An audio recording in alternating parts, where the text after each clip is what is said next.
Global summit పేరుతో కాంగ్రెస్ ప్రభుత్వం వందల కోట్లు వృధా చేసింది. 2 రోజుల సమావేశాల కోసం తాత్కాలిక షెడ్లు వేసి అక్షరాల 100 కోట్ల రూపాయలు బూడిదల పోసింది. పైగా తెలంగాణ ప్రజలు తమ ఆత్మాభిమానంగా భావించే తెలంగాణ తల్లి విగ్రహాన్ని గాలి కుదిలేసింది రేవంత్ ప్రభుత్వం. అన్ని సౌకర్యాలతో ఉన్న హెచ్ఐసిసి కన్వెన్షన్ సెంటర్ను వదిలేసి నగరానికి 40 కిలోమీటర్ల దూరాన ఏ వసతులు లేని దగ్గర కోట్ల రూపాయలు పెట్టి గ్లోబల్ సమ్మిట్ కోసం ఒక తాత్కాలిక షెడ్డును వేశారు. ఇదే గ్లోబల్ సమ్మిట్ ను హెచ్ఐసిసి కన్వెన్షన్ సెంటర్లో జరిపితే మహా అయితే 10 కోట్ల రూపాయల ఖర్చుతో పూర్తయ్యేది. రేవంత్ ఆయన సోదరులు అక్రమంగా సంపాదించిన వేలాది ఎకరాల భూములు ఫోర్త్ సిటీ పరిసరాల్లోనే ఉన్నాయి. అందుకే ఇలా సమ్మిట్ పేరు మీద హడావిడి చేసి ఆ భూముల ధరలు పెంచే ప్రయత్నం చేశారని తెలుస్తుంది. 48 గంటల సమ్మిట్ కోసం కొత్త రోడ్లు, కొత్త విద్యుత్ వ్యవస్థ, ఇంటర్నెట్, వేలాది ఏసీలు, ఇతర వస్తువులు ఆదరబాదరగా సమకూర్చడం చూసి అధికారులు కూడా ముక్కున వేలేసుకుంటున్నారు.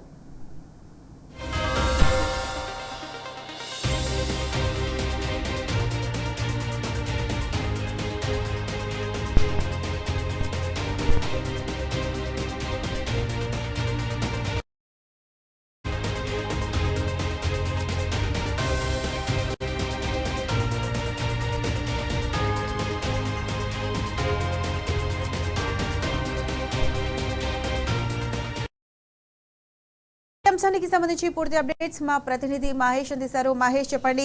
గ్లోబల్ సమ్మిట్ కోసం కాంగ్రెస్ ప్రభుత్వం ప్రజల 100 కోట్ల ప్రజాధనాన్ని వృధా చేసింది. దీనిపై ప్రజలు కూడా మండిపడుతున్నారు. దీనికి సంబంధించి పూర్తి అప్డేట్స్ ఏంటి? గ్లోబల్ సమ్మిట్ 2 రోజుల పాటు నిర్వహించిన ఈ సమ్మిట్ సంబంధించి 100 కోట్లు వృధా చేయడంపై ప్రజలు ఆగ్రహం వ్యక్తం చేస్తున్నారు. కేవలం 2 రోజుల కోసం ఈ సమ్మిట్ నిర్వహించారు. దీనికి సంబంధించి తాత్కాలికంగా షెడ్లు వేశారు. ఇటు ఆ డేరాలతో కూడిన షెడ్లు వేశారు. అవి ఇప్పుడన్నీ తీసేసిన పరిస్థితి కనిపిస్తా ఉంది. ఆ నగరంలో ఇలాంటి సమ్మిట్ జరుపుకునేందుకు అనేక రకంగా అటు హెచ్ఎస్సిస్ ఇతర 5 స్టార్ హోటల్స్ కూడా అందుబాటులో ఉన్నాయి. కానీ అవన్నీ కాదని దాదాపు 100 కోట్లు ఖర్చు చేసి ప్రజాధనం వృధా చేసి ఒక తాత్కాలిక షెడ్ వేశారు. 2 రోజుల పాటు ఇది ఇందులో నిర్వహించారు. అయితే నగరంలో ఉన్న హెచ్ఎస్సిస్ లాంటి హోటల్లో చూస్తే మనం ఆ 53,000 స్క్వేర్ ఫీట్లలో ఒకేసారి 25,000 మంది కూర్చునే పరిస్థితి ఉంటుంది. పెద్ద పెద్ద సమావేశాలు కూడా ఇక్కడ జరుపుకోవచ్చు. సమావేశాలు కావచ్చు, అంతర్జాతీయ సమ్మిట్ కూడా జరిగిన పరిస్థితి కనిపిస్తుంది. కానీ రేవంత్ రెడ్డి మాత్రం ఫ్యూచర్ సిటీ పేరుతో అందులో అక్కడ గ్లోబల్ సమ్మిట్ ఏర్పాటు చేశారు. దానికి సంబంధించి వందలాది రూపాయలు ఖర్చు చేశారు. ఖర్చు దుబారా ఖర్చు అన్ని తాత్కాలికంగా షెడ్ ఏర్పాటు చేశారు. వైఫై సౌకర్యం కావచ్చు, ఏసీలు కావచ్చు, ఇటు తాత్కాలికంగా రోడ్లు కావచ్చు, ఇవన్నీ కూడా ప్రజాధనం వృధా చేయడమే అని కూడా తెలంగాణ ప్రజలు కాంగ్రెస్ ప్రభుత్వ తీరుపై మండిపడుతున్న పరిస్థితి కనిపిస్తా ఉంది. హైదరాబాద్ లాంటి మహానగరంలో అనేక సమావేశాలు కావచ్చు, ఇతర అంతర్జాతీయ సమ్మిట్లు జరుపుకునేందుకు అనువైన ప్రదేశాలు ఎన్నో ఉన్నాయి. కానీ కేవలము తమ రియల్ ఎస్టేట్ కోసం కావచ్చు, తమ భూములను చూపించుకునేందుకు కావచ్చు, తమ భూముల వాల్యూ పెంచుకునేందుకు కావచ్చు, ఒక గ్లోబల్ సమ్మిట్ పేరుతో అక్కడ మీర్పల్పేటలో నిర్వహించారు. ఇది పూర్తిగా తమ ప్రజాధనాన్ని వృధా చేయడమే అంటే కూడా ఇప్పటికే ప్రతి ఒక్కరు కూడా దీని కాంగ్రెస్ ప్రభుత్వం పేరుపై ఆగ్రహం వ్యక్తం చేస్తున్న పరిస్థితి కనిపిస్తా ఉంది.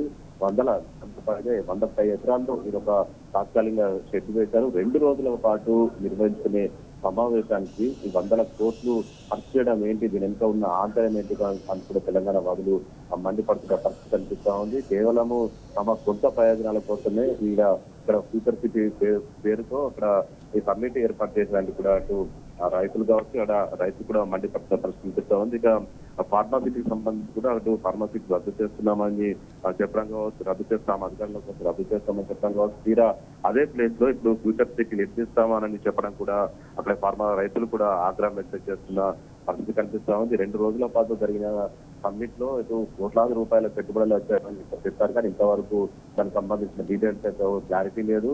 సో 2 రోజులకు సంబంధించి ఏర్పాటు చేసిన సమ్మిట్ కోసం కోట్లాది రూపాయల ప్రజాధనం వృధా చేయడం ఏంటి, ఇంతవరకు ఉద్యోగులకు సంబంధించిన సకాలంలో జీతాలు అందట్లేదు, అటు పెన్షనర్లకు సంబంధించి పెన్షన్లు కూడా అందట్లేదు. ఎన్నో రోజులుగా కూడా అటు ధర్నాలు నిరసనలు కూడా తెలుసుకున్న పరిస్థితి కనిపిస్తా ఉంది. 1వ తారీఖు ఎప్పుడు వస్తుంది అయినా కానీ అప్పుడు ఉద్యోగులకు సంబంధించి జీతాలు కూడా రావట్లేదు. కానీ ప్రజాధనం వృధా చేసేందుకు వందలాది కోట్లు వృధా చేస్తూ ఇలాంటి సమ్మిట్ల పేరుతో ప్రభుత్వం ఏం సాధించింది అంటూ కూడా రేవంత్ రెడ్డిపై ఆగ్రహం వ్యక్తం చేస్తున్న పరిస్థితి కనిపిస్తా ఉంది. నగరంలో ఉన్న అన్ని వస్తున్న సదుపాయాలు ఉన్న హోటల్స్ కోసం కేవలము తమ రియల్ ఎస్టేట్ కోసం మాత్రమే తాపత్రయపడుతూ అక్కడ గ్లోబల్ సమ్మిట్ నిర్వహించారు.